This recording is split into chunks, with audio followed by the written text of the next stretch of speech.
Welcome back to Poland Daily History.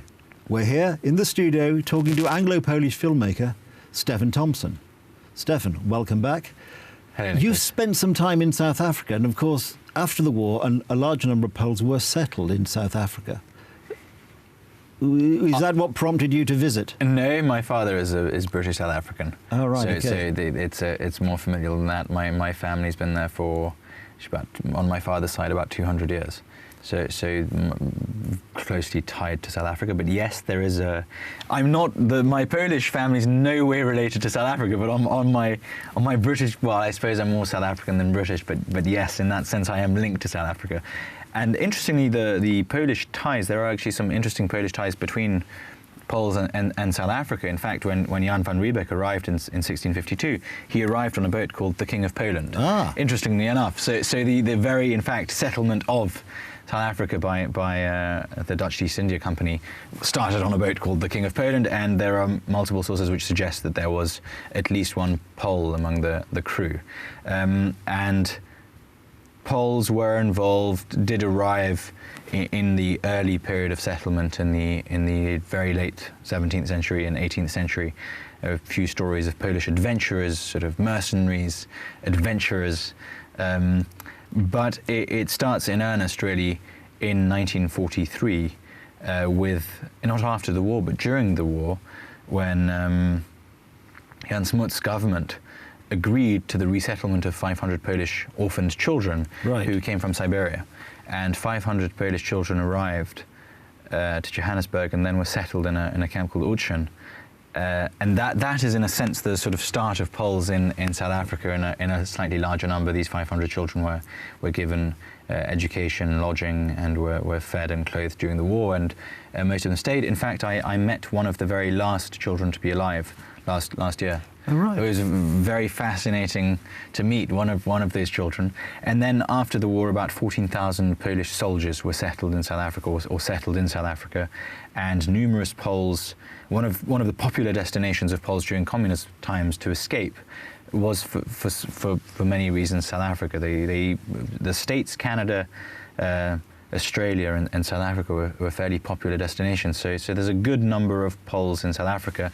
And interestingly also, there's the links of South Africans to Poland. During the Warsaw Uprising, 2 South African Air Force divisions, the 31st and 34th South African divisions, flew in from Brindisi and were part of the operations to supply the Warsaw Uprising. Because that's something not many people will realise, actually. No. I mean, part of the, we'll come on to that topic later, but part of the Warsaw Uprising myth, of course, is that, in fact, there was no Allied effort to do anything at all. And, of course, actually there were some planes which did get through to with varying degrees of success. So with varying degrees of success, but with huge difficulty. Well, I mean, flying from Brindisi in southern Italy all the way through occupied Europe. Yes, because we forget, of course, that the aircraft themselves had much shorter ranges than we're used to today, and the whole idea of flying anywhere was much more problematic, particularly over long distances. Absolutely. Over Absolutely. Territory where somebody may or may not shoot at you because they're trying to shoot you down. Exactly. Then you had to turn around and go back. Yes. Exactly. No, and you've spent quite a lot of time in South Africa. I've spent some time in South Africa. But no, and I mean it's a very interesting place, and one of my latest projects has been on the land reform that is currently being passed through and debated in Parliament, which has passed South African Parliament. One of the reasons of interest in that is of its close resemblance to the land reform which was passed in 1944 in Poland when the communists took power, with the nationalization of all land and then redistribution on a large scale. There is a very similar pass of legislation which has been passed and which has been debated, and obviously the structure of the country is substantially different to Poland, but again, the case broadly is that there's a minority of landowners, the same way there was in Poland, a privileged minority of landowners, and there's an attempt at social redistribution. So I looked into that, and there's a 3-hour documentary which hasn't been entirely finished. I've been working on it for a long time now. which covers the land reform in South Africa, and to a certain extent compares it to what happened in Poland during communist times.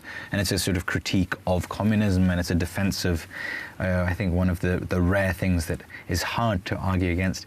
I think it's a position that is more or less impregnable, which is the defense of private property. Well, yes, without private property, then the whole society collapses, I think. Absolutely. Yeah, for sure. And I think probably looking at the African experience, probably one of the problems in many developing countries is the inability of people to actually get good title to land, which they can then use, albeit small bites of land, to actually get bank credits to run businesses, etc., etc. And if you don't have this basic private property safe in the jurisdiction, then it actually has a knock-on effect on the rest of your economic development. Yeah. But of course, it'll be interesting to see what happens in South Africa, whether this land is redistributed fairly, if it's going to be redistributed. It's also very interesting to see the strangest of alliances being formed across the political spectrum. Among other things, there's this group of Boers fighting for land ownership has gained the support of the Zulu king, King Goodwill, who happens to be the largest private landowner in South Africa, who is also a very staunch defender of private property because his land is at stake. So this very odd alliance of quite radical Boers being supported by King Goodwill. It's a fascinating time, and I mean, hopefully it won't go down the Zimbabwean way, but well, I think one of the tragedies in Zimbabwe is that it was a country which actually exported food. Land was redistributed to people who didn't really have any interest in farming. So whereas land had supported a farmer and his family and the farm workers and the farm workers' families and anybody else who tagged on people, let them live there. Now in the hands of some of these sort of politician types who have no interest in farming, and this land is not used properly, and of course people who used to live on it no longer live on it, and so that causes mass destitution, and that's very sad. But that's sort of probably and mass unemployment. Agriculture currently employs about 6% of the South African workforce. It's a huge number of people. Stands for about 3.9% of the economy. And South Africa is one of the only net exporters of food in the whole of Africa. Out of 54 countries, I think about three are net exporters of food at the moment. South Africa being one of them. Extraordinary when you look at the resources, the potential of the continent. Unbelievable. Unbelievable potential. Corruption and bad management. Anyway, we'll probably leave South Africa there for the time being. Stefan, thank you very much. Thank you very much, Nicholas. Thank you.